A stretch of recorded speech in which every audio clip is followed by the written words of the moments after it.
The Baha'i Faith teaches that throughout history, God has sent to humanity a series of divine educators known as manifestations of God, whose teachings have provided the basis for the advancement of civilization.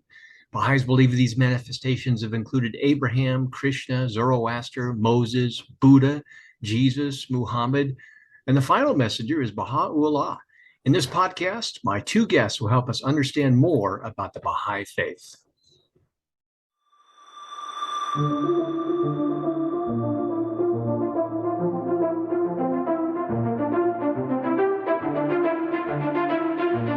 is the Multi-Faith Matters podcast. I'm your host, John Moorhead.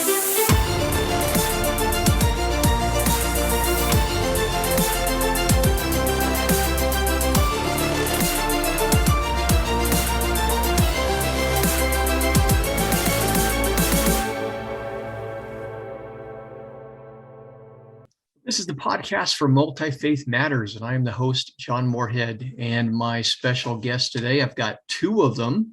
I have, on the one hand, Mahrooz Maddela and Barbara Lachmar, and they are both members of the Bahá'í Faith, and we have not discussed that on this podcast before, and it's a group that I don't think a whole lot of folks in the audience are going to be familiar with, so I'm privileged to have them both here today. Ladies, welcome to the podcast. Thank you. We're happy to be here.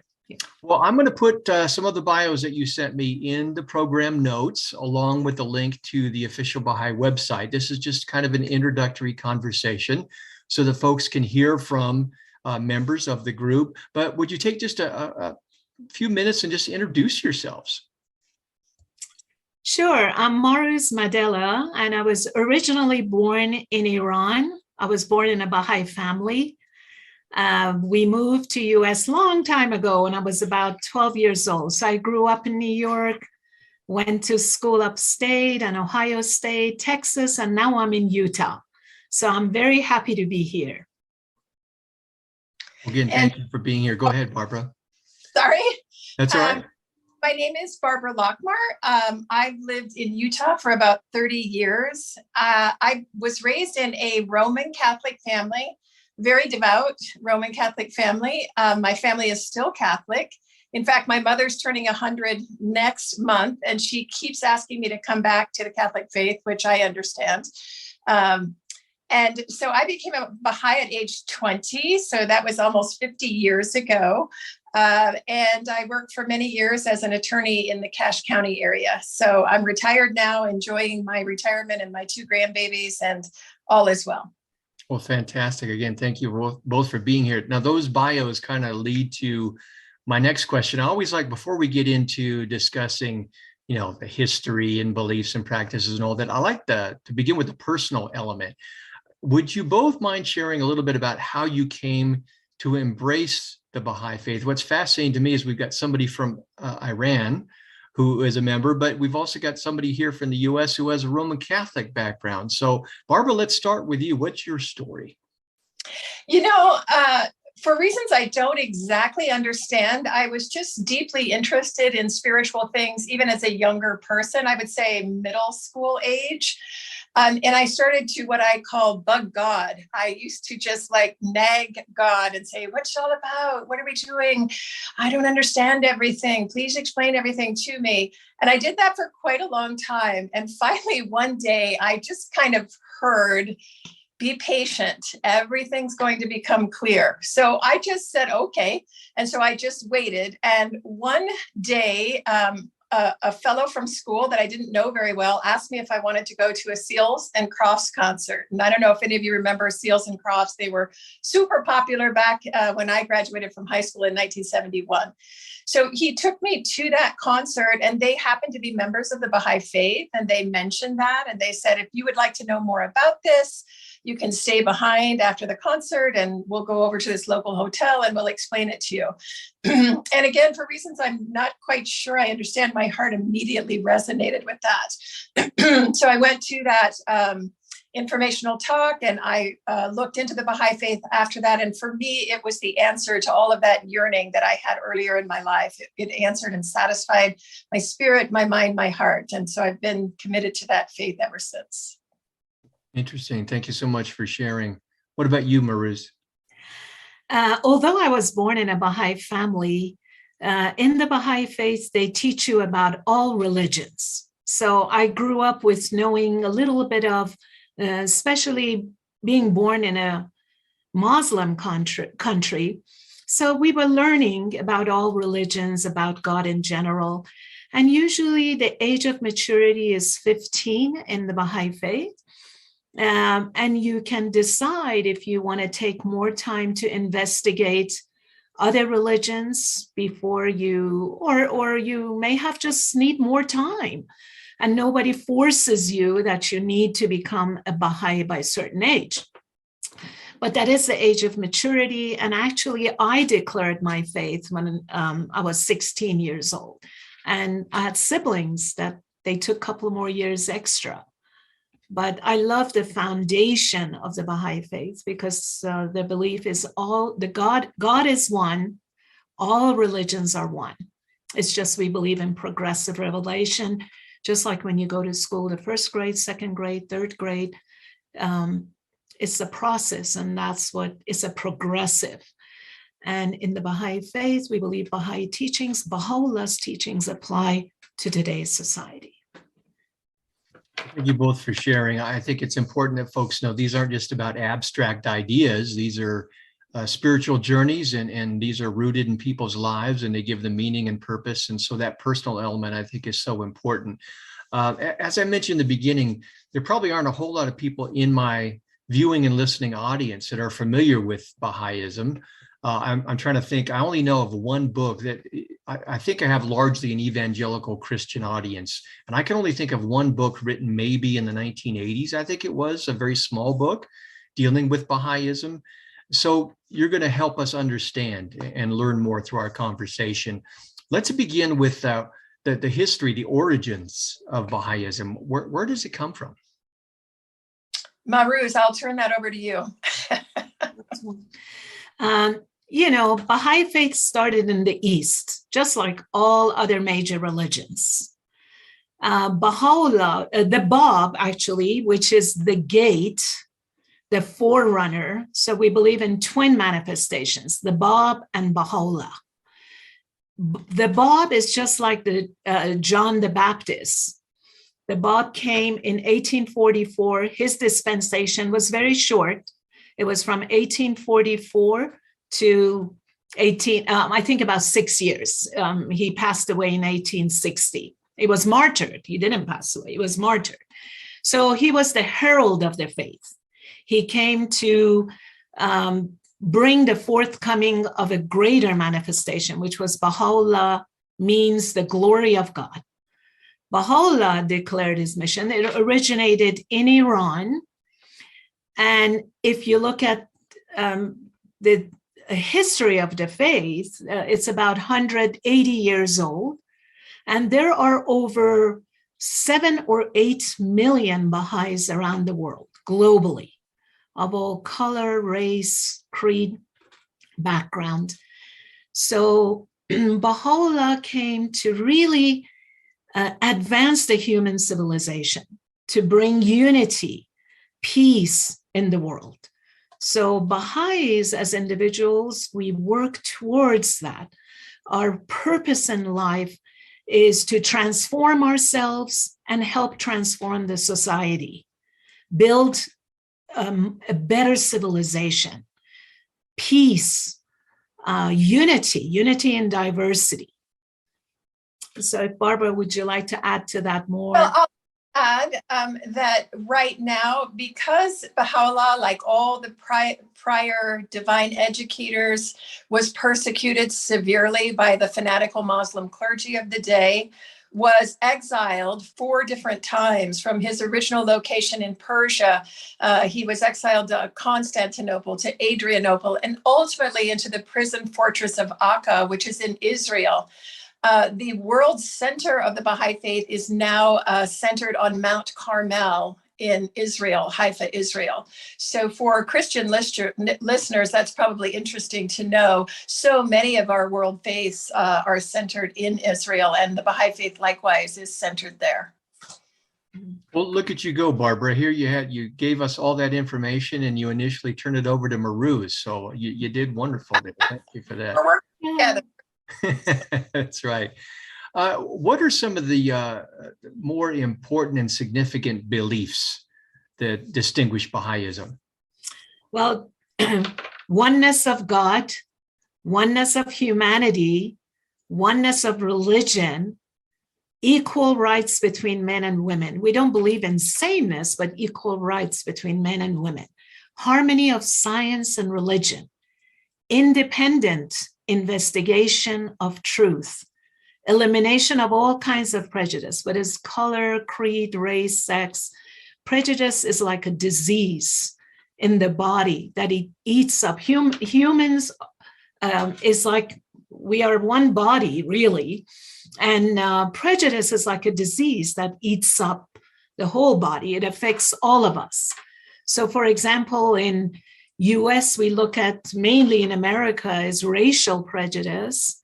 It is not just an issue of Black or issue of white. It's like issue of all of us. We all have to come together and work on racial harmony. Education is very important in the Baha'i Faith because the more educated you are, the more you are able to investigate the truth for today independently. Although we believe all religions are one, but we do believe in progressive revelation, that we believe Baha'u'llah's teachings apply to today's society. But the source is one. So we believe God is like the sun, and each ray is the messenger teacher from God according to the age that humanity lives. So we believe that Baha'u'llah's teachings, which I just previously mentioned, most of them, I think there are a few more, elimination of extreme poverty or wealth, because we believe that if you're extremely wealthy or extremely poor, there's so many people that are suffering. So it is the issue of all of us. We really have to come together to help eliminate that. I think I'm covering most of it. Barbara, is there any more that you like to add to? So Mahrooz mentioned, and I think for me, one of the most profound teachings of Baha'u'lláh, and he emphasized this, is that there is only one God. And all of the major religions are a reflection of that light of God. I remember when I was hearing about the Baha'i Faith, I was devoutly devoted to Christ.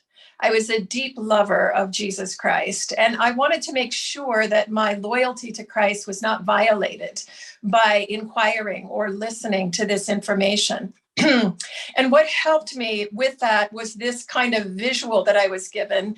If you take a piece of paper and you punch holes in the piece of paper and you hold it up to the sun, it's the same light coming through each of those portals.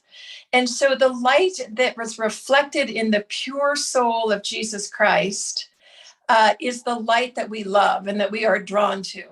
And Baha'u'lláh says that light is one light. So when we turn our direction to the next point on the horizon, when the light comes up, it is the same light. It is one. And all of the religions proceed from that same source. Their differences are necessary for the time in which they are revealed. And the prophets of God, all of these divine educators could have given us everything. But even Christ himself said, I have many things to tell you, but you cannot bear them yet. Because like a good teacher, we only provide the information that our students' capacity is suited to. And so as humanity is evolving and progressive and we're growing, these divine educators in their wisdom provide what is necessary for the next step in our evolution as a human society. So Baha'u'lláh is saying now is the time for the coming together of the human race as one human family.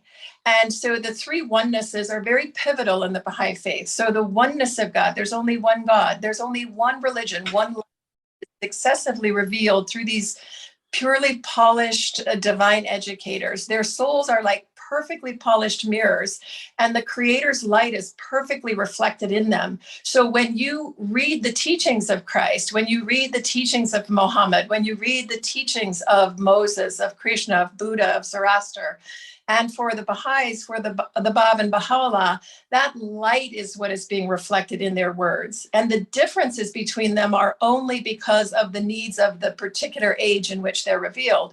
So Baha'u'lláh is drawing us together in one human family, helping us to let go of religious prejudice. And all of these beautiful teachings that Mahrooz mentioned are designed to remove the us and them approach to life. You know, so many of us today are boxed in it's them and it's me, it's us and it's them. And Baha'u'lláh is calling us to a higher vision. Diversity is absolutely touted and blessed. And, you know, we don't believe in uniformity. Baha'u'lláh says there's unity and diversity. God created a diverse planet, a diverse world. The flowers of the garden, they're all different fragrances and colors. It is the same way with the human race. We're not looking for uniformity. We're enjoying the presence of all the diversity, but understanding that we are all children of God, that we are all part of one spiritual connected human family, and to live our lives that way and to conduct our affairs that way. So all of these teachings that Mahrooz mentioned are designed to remove the obstacles that prevent us from associating together as one spiritual family. And that was wonderful, Barbara. And I wanted to add that Baha'u'lláh says, religion should be cause of love and unity. If it is going to create hatred and dissension, it's better not to have a religion than to kill one another in the name of God. And if we look at the world today, many wars, I'm not sure, there are over 40, 50 wars in the world that it is really based on religion. So Baha'u'lláh came to really remove that religion should be cause of love and unity, not hatred and dissension or division. I think you really hit on one of the significant challenges, not only historically, but of our time, is how do we work through peacefully our seemingly very important differences, whether political or religious or what have you. And so I have a follow-up question to help understand the Baha'i position on the topic of oneness of God and oneness of religion. That there are, as you know, there are different views out there. Some would say that there's one mountain and we're all taking different roads through our religious traditions, but we arrive at the same mountaintop. Others would have concerns about that metaphor and would say, well, if we look at the basic teachings of the religions, they're not really different pathways on the same mountain. They're very different understandings of what the mountain is. And so what would the Baha'i position be on the oneness of God and the oneness of religions? Are the seemingly irreconcilable differences between religions, are they really just cultural or illusory, or is it that through Baha'ism, the reconciliation of those seeming differences has been resolved through the teachings of Baha'ism? Help us understand a little bit more about that oneness of God and oneness of religion means in Baha'ism. Mm-hmm. Does that make sense? Yes. It does, sure. Would you like to go first, Barbara, or you want me to go? Well, I mean, I will. So one thing, so you're talking about the different paths to truth. And in the Baha'i Faith, Baha'u'lláh says each of us is given a mind and a heart, and God expects us to use the mind and the heart to determine what is the truth, what is reality. And if you look deeply into the spiritual teachings of all the major world religions, their heart is very, very similar. Love God, love one another, serve humanity. And so the spiritual truths are very, very similar. Where we get into trouble, I think, is when we start to get into the less significant, I would call them the external differences between the faiths. And also the, let's see. So even though there are differences if we look deeply enough, we can find that commonality, and we can determine for ourselves, are these spiritual teachings harmonious with one another? Can we agree that God is love? Can we agree that all of us are born to make our journey back to our Creator? And, Baha'u'lláh says we get into trouble religiously a lot of times when we start to understand the written word of God as a literal truth. And so, for example, when Christ appeared, many of the Jews of the time did not accept Christ. And of course, he was persecuted, crucified, and died. Because some of the people of the time read the Hebrew Bible about what would happen when Christ appeared. And I'm not a Christian scholar, but if I remember correctly, there were things like he's going to sit on the throne of David, he's going to rule with a sword, and all of these things. And they said, this is a poor carpenter. This cannot possibly be the one that we were expecting. And they crucified him because he didn't match their literal understanding of their own scriptures. So Baha'u'lláh says these are metaphorical spiritual truths. The sword of Christ was his tongue, his knowledge of the truth of God, his knowledge of the essence of life, his teachings on spiritual growth and reality. That was the sword where he divided between falsehood and truth. And of course, the throne of David, I'm assuming, is his station as the Son of God. And so we need to look deeper than the literal physical interpretation of our scriptures and look deeper. What is the spiritual message being given? What is the spiritual truth that is being communicated by these divine educators? And these parables and these stories are wonderful ways of communicating information, but we have to be careful that we don't take the story so literally that we're missing the point of the story. And I think a lot of the reasons why we come to sort of philosophical disagreements about the nature of reality is due to this attachment to the literal interpretation of our own sacred scriptures. And it's a stumbling block for us because we need to look a little deeper and we need to understand what is the spiritual reality there, and does it really disagree with the spiritual reality of all the major world religions who talk about love, who talk about unity, who talk about forgiveness, who talk about all the virtuous conduct? I'll just say really quickly, and then I'll give Mahrooz a chance to jump in. Baha'u'lláh emphasizes that God is unknowable for us as human beings, his creation. We cannot know God directly. We know God through these divine educators and through the attributes that they reflect into the world and that we ourselves have the capacity to reflect. So we know our Creator through our virtue. And I think all of us can understand that love is better than hate, that truth is better than falsehood, that oneness is better than disunity. These spiritual truths are simple, but they're profound. And I think there is where you can find the commonality between the world space. That was wonderful. Yeah. Baha'u'lláh says, I created thee to know me and to worship me. And we believe that man is created noble. So, and we have the capacity to know him as our mind allows, because we are limited based on, we believe that God is limitless, infinite. So it's very hard for a limited mind to really, as Barbara mentioned, to know the limitless. We only going to know God through these spirits, through these manifestations of God. And they come, of course, in human form, so we can relate and we can know. So it's a power that is really beyond us. And, we can call it God, we can call it God of our understanding, God beyond our power, a power beyond us. But really it is, we are capable to investigate, to know. Man has two natures.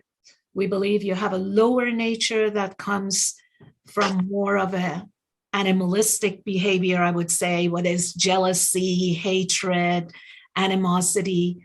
And then there is a higher nature that comes from generosity, love, kindness, forgiving. These are, we believe, attributes of God. And our job in this physical world is really to develop these virtues, these higher nature, higher virtues. So it's like a scale that you have this lower nature, you have higher nature. So you have to constantly work on yourself. Baha'u'lláh says, bring yourself to account each day, for death unhurled that is waiting, and you have to have answers for your doings. So we constantly have to work on developing this higher nature. So that's development of your soul while you're in this physical world. Thank you so much for that clarification. I appreciate it, which raises another question for me about your beliefs. The different religious traditions have different ideas about what the human predicament or state is. You know, for many Christians, it's the human beings are fallen and have a broken relationship with God. For Muslims, we need to submit to God and so on. Well, I think you touched on a little bit just a moment ago, Mahrooz. What does Baha'ism understand the human predicament or challenge or need is in regards to the divine? What's our challenge? What's our problem? We are, Baha'is believe that the soul is created right at the inception. So although we are here in a physical world, we are here to enjoy all the physical aspects of life, but the focus of our life should be really in developing our spirit, because we believe that once you leave this world, we believe that your physical body is like a cage where a bird, which is your soul, is inside of that cage. So once the physical body is destroyed, you come from dust and you go back to dust. Your spirit flies and is free. The bird is free. So you can soar in all worlds of God. So your main purpose in this life is really to develop your soul, to develop your spirit. And we don't believe in such that you wait and work on yourself and develop yourself, and then you go out to serve humanity. They go simultaneously. You develop your soul as you're serving humanity. You're transforming self as you're transforming the society. I'm not sure if I have answered your question, John, but let me know. And if Barbara wants to add, please. Well, I think this might be fun to bring up at this point, and I think for a Christian audience, this might be a little shocking. But so when you talk about the problem of the human being, Baha'u'lláh said, we are created out of love. He says, I loved thy creation, therefore I created thee. And we believe that God created us noble. Mm-hmm. And that our job in life, in the Bible, we are taught that Satan is a separate entity from us, and that Satan is out there tempting us and going to maybe come and try to take over our thought processes and our choices and have us end up in a very dark place. Baha'u'lláh says Satan is a metaphor for the ego and for what he calls the insistent self, or our tendency. We all have it. And really the main crusade in life is against the insistent self. So that the ego, the insistent self, the selfish part of our nature, the lower part of our nature, the animalistic part of our nature is trained by the higher, more sublime, noble part of our nature, and that we are the rider of that horse. So we direct the ego the way that we want our soul to direct it, so that we are not victims of our own selfishness and our own baser appetites. So really the path through life, I always call it that darn free will, because we have been given by our Creator the choice of which side of our nature. That old Native American thing that says, I've got a or in the cartoons of the 50s, the angel and the devil here, and our job is to strengthen the noble angelic side of our nature so that it controls or keeps in check the lower part of our nature. And we do that through our free will. We have to make those choices every single day of our lives to keep that insistent self from running amok, from taking over, from causing harm. So Baha'u'lláh says every child is potentially the light of the world, and every child is also potentially its darkness. So you can see that in the choices that human beings have made. You get a Hitler who gave into all of his baser appetites and instinct, and he caused tremendous carnage in the world. And you see a Mother Teresa whose noble nature dominated her being, and she caused healing and happiness and love for many, many, I don't know how many people. So it's that battle essentially, and that awareness of the insistent self and the awareness of our noble higher nature, and to listen to the higher nature and to allow it to inform our choices. And then, of course, as Mahrooz said, we go out and we attempt to transform and meet the needs of civilization as it exists today. What are the needs of our age? How can we make the world a better place? How can we contribute to its advancement? And just to add to Barbara is, we don't believe there is an actual place called hell or an actual physical place called heaven. We believe heaven is really closeness to God. And the further you're from God, it becomes hell for you.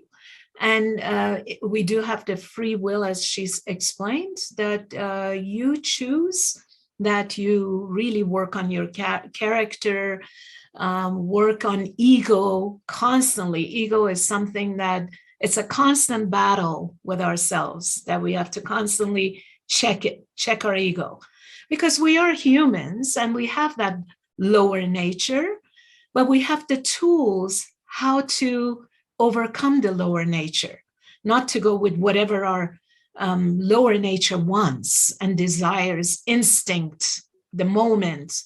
So it's a constant battle, but we have the choice, and we have the capacity, and we can do it. Each person has the capacity. That's all very helpful. I think, we have to understand the essence. I think a lot of things that flow out of the different religious traditions kind of go back to where do you see the human being? Where are we in the universe, our relationship to the sacred, and what challenges do we face? And that was very helpful. Does Baha'ism have its own sacred scriptures, sacred writings? And if so, could you speak a little bit to that?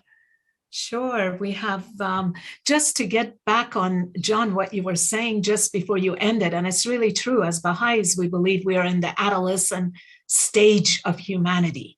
We have passed childhood, so now we are in the adolescent stage.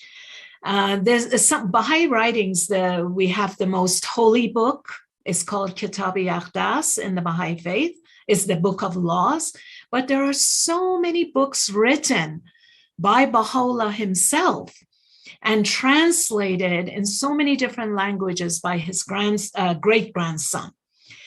Baha'u'lláh had written almost 200 years ago, many years ago, to all the kings and rulers, Napoleon at that time, asking that we need to really come together in order to create a peaceful world globally for humanity to advance. We have to really put our differences on the side.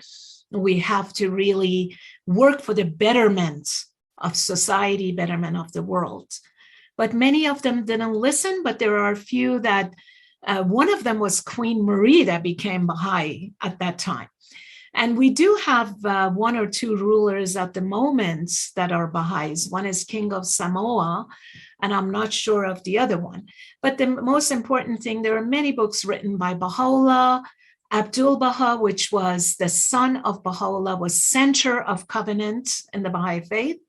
The guardian of the faith, which was the grandson of Abdul-Baha, written many books, translated many as well of Baha'u'llah's writings and Abdul-Baha's writings in many different languages. And now we have, of course, the Universal House of Justice, which is the infallible institution of the Baha'i Faith. The administrative portion of the Baha'i Faith is really very perfectly, it has stopped the faith from dividing into different sects. So it's a very complete covenant. And it's very detailed. I don't want to go into it at the moment. But yes, there are many, many books written by Baha'u'llah himself. And I'll just jump in, John, because I was just listening to a YouTube video, and there was an individual Baha'i scholar who actually worked in Haifa, Israel at the World Center of the Baha'i Faith, and he was assisting with translation. The original writings of Baha'u'llah are either in Arabic or Persian, I believe. Those are the languages, because that's the area of the world that he existed in. And, we were talking about the insistent self and the ego. And, Baha'u'llah says our creator never leaves us alone. That's why these divine educators come to instruct us and educate our souls so that we understand what we're doing here, so that we understand the nature of our creator and our own nature. And this man, Dr. Phelps, who was helping with the translation, said that we have only translated about 5% of the writings or the holy scriptures that Baha'u'llah revealed. So we have really an ocean of information that we are working through. Some of the works of Baha'u'llah that have been revealed are pivotal, like Mahrooz said, the laws. He talks about successive revelation and explains how all of that works. He has mystical works for those who are more mystically minded, called the 7 Valleys and the 4 Valleys. So we really have an ocean of information, not only from Baha'u'llah, but from his forerunner, the Bab, from his son, Abdul-Baha, and from his grandson, Shoghi Effendi.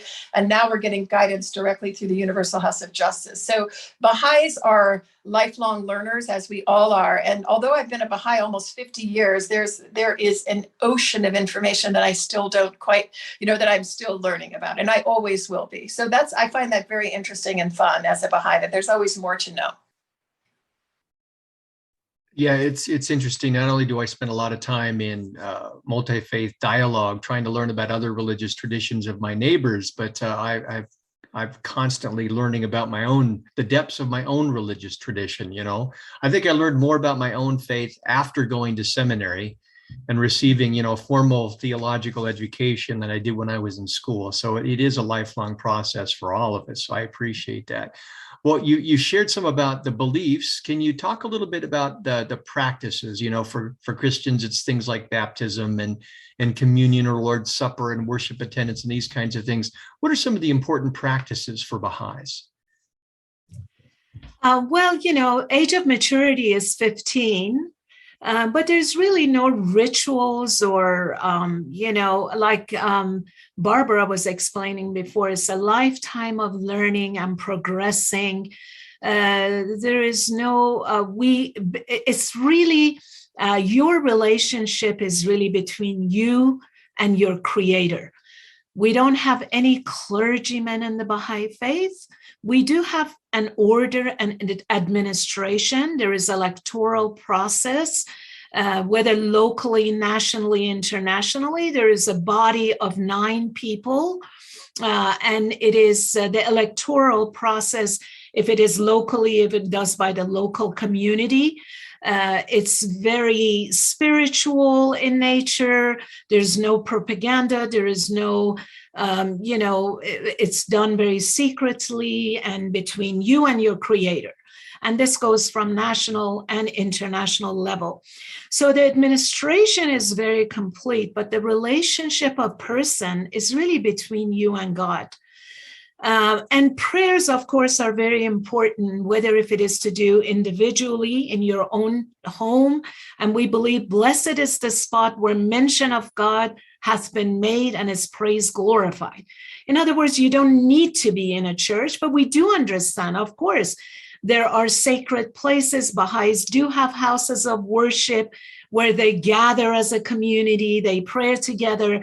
The energy that is created when we come together, it's a wonderful, positive energy.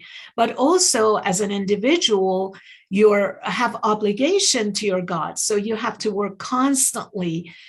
Prayers, just like our physical body needs food for nourishment, nutrition, our soul needs to be nourished as well. And at least mornings and evenings, we have to really nourish our soul so we can overcome that lower nature. If we don't develop our spiritual nature through prayers and service, then it's going to be very hard to overcome the lower nature. Will be on the scale in a much higher level. I'm sorry, I lost my thoughts. So go ahead, Barbara, and I think of the next step. Thank you, Mahrooz. That's so helpful. So Baha'u'lláh, although we do not have clergy, we are bound as Baha'is to follow the laws of Baha'u'lláh, and there are many. So Baha'is do not drink alcohol or consume any drugs that are not prescribed by a physician. We are to observe celibacy before marriage and have those types of relations only with our marital partner. We are forbidden backbiting. This is very, very important in the Bahá'í Faith, that we do not talk negatively about a person when they are not present. And why? Because again, what is the motivating purpose of God's love to mankind? It's to bring us together. And as soon as you start talking negatively about another person, you influence the perception of that person. And so we are forbidden to gossip and to backbite.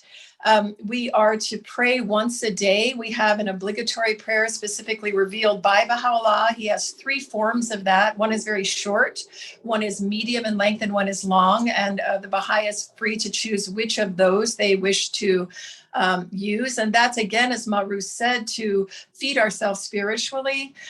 We're told to study the scriptures and writings of our faith and other faiths to understand the revelation of God, and to become deepened and more aware of all of the ramifications of the teachings that Baha'u'lláh has brought in and all of the manifestations have brought in. We also have a period of time during the year when we abstain from food and drink from sun up to sundown. That occurs in the spring of every year, usually between March, depending on the equinox. So sometimes it's March 1st, sometimes March 2nd. And for 19 days, we get up in the morning, we eat a meal, we pray, we meditate, and then we go without food or drink for 12 hours approximately until the sun sets. And we do that for 19 days in a row. And that is a time of spiritual reflection, of thinking about the year that just occurred and the one that's about to occur, and deciding if there's any internal adjustments that we need to make in our character, in our goals in life. And it's just a time of deepening our relationship with our Creator. We have many holy days that we observe as Baha'is, and we gather for those. We also have meetings where we gather once every 19 days to communally, or as a community, take in that spiritual food in the form of prayer, reading of scriptures. Then we also discuss the business of our communities, and we have a time to just associate in fellowship and friendship with each other. So that's kind of our community. So as an individual Baha'i, we're supposed to tell the truth, for example. Baha'u'lláh says truthfulness is the foundation of all human virtue. And without truthfulness, progress and success in all of the worlds of God is impossible for any soul.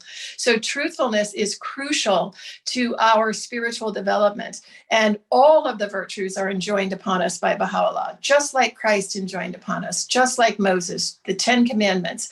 All of these divine educators have always sort of communicated on behalf of the Creator, the sort of personal laws of evolution, spiritual growth, and strengthening through the development of these virtues.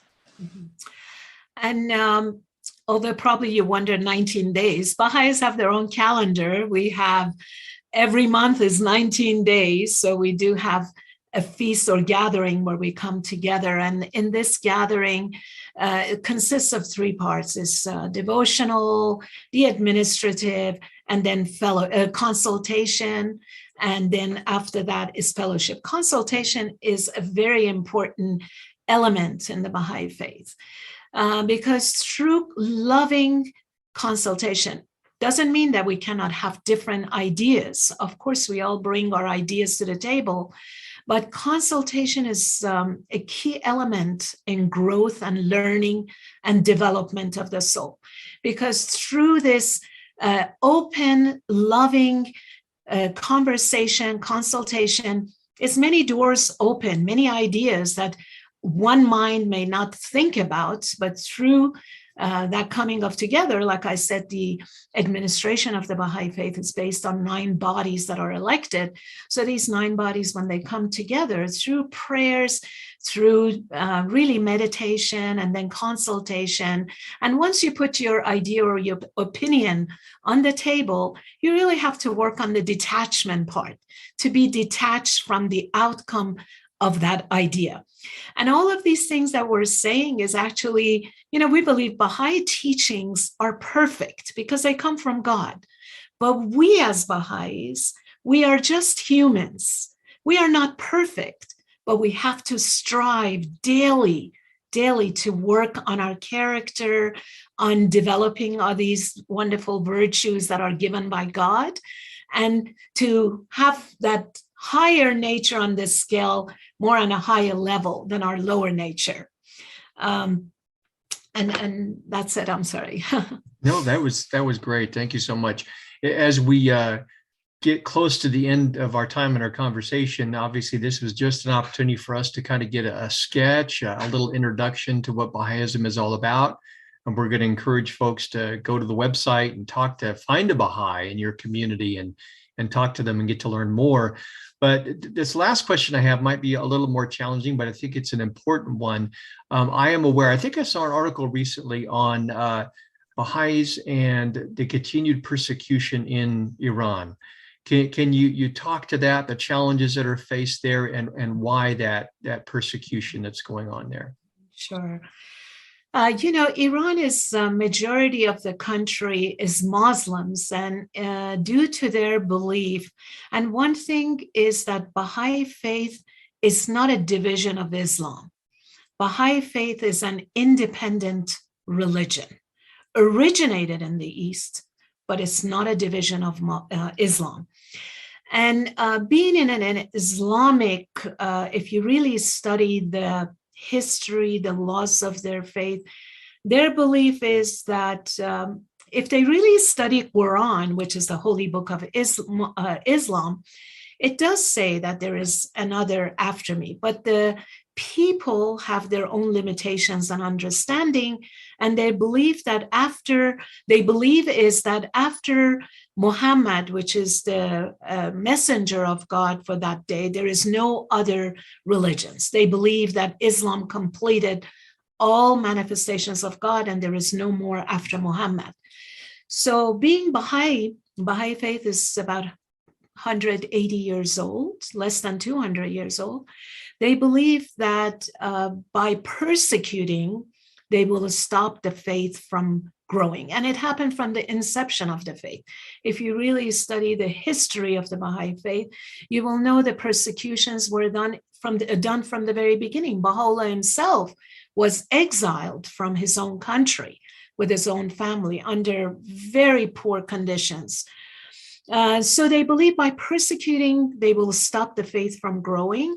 But, we know, I'm not totally familiar with Bible, but I know there is something said about, the fruits of the truth is really known by the fruits of the prophet of that age. If I'm incorrect, please correct me, Barbara. So the more they're persecuting the Baha'is, the faith is growing globally. There's over 8 million Baha'is. And in Iran itself, there are many, especially between ages of 18 to 35, that are turning to the Baha'is. They believe that, it's a trusted source of information. And they turn to, there is a radio and TV and social media platform. It's called the Persian Baha'i Media Service. It's not just for the Baha'is, it's for all Iranian-speaking friends. And what Baha'is really at the moment are doing globally is a total belief in community building process, wherever we reside as an individual, because we believe an individual is a protagonist. As an individual, we really have to work to become more empathetic and leave, because sometimes there are certain of us that live in an apathetic stage. So we really have to become protagonists of our own neighborhood, wherever we reside, to make a difference. So this community building process, wherever we reside, we have to have a positive effect on the growth and development of the society. And we have programs, of course, for children, junior youth, adult, meaningful, elevated conversations that we need to really, instead of focusing on conversations that bring us down or create negative energy, to really be in elevated conversations about growth of our children, because like Barbara said, they're treasures of our community. What can we do to bring them to work together rather than against each other, to compete against each other? So in Iran, majority of the people that are being imprisoned or persecuted, they're doing nothing except helping the civilization, helping the humanity in that country to advance. They help the children, they help the adults. So there is a lot of friends of the faith. I don't want to call them non-Baha'is, but they're friends of the faith that totally love the Baha'is and what they're doing, but they're afraid to say anything because of the people that are in power.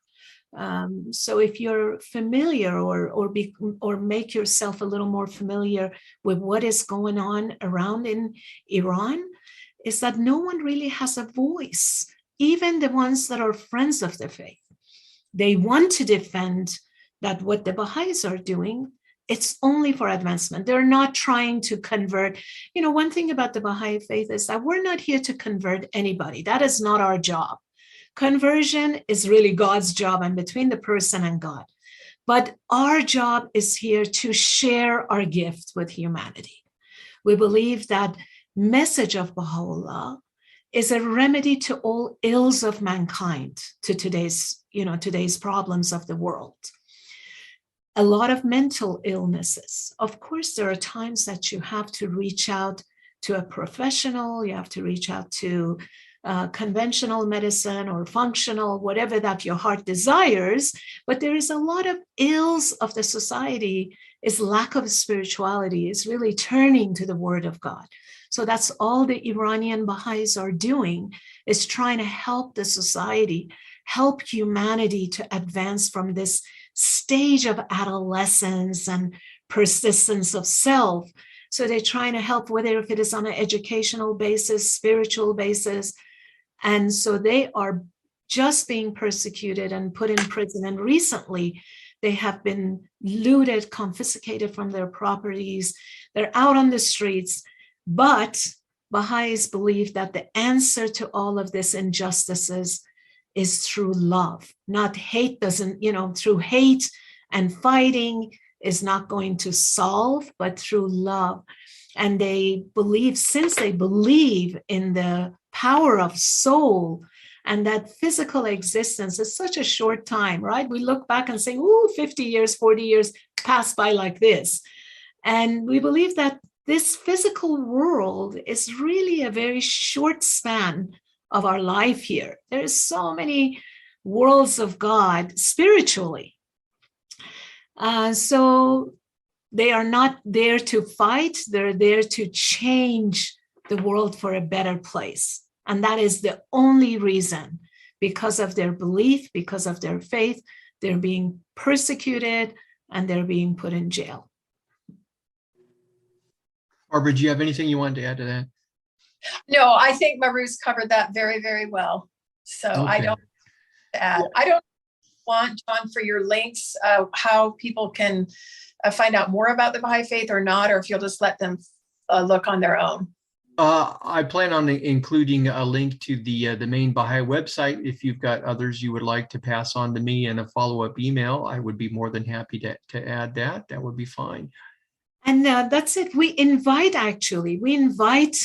our fellow friends to come and work together. It's not about conversion, but it is very important. That's part of our society building that we just discussed, that we need to come to work together for peace and unity and universal peace.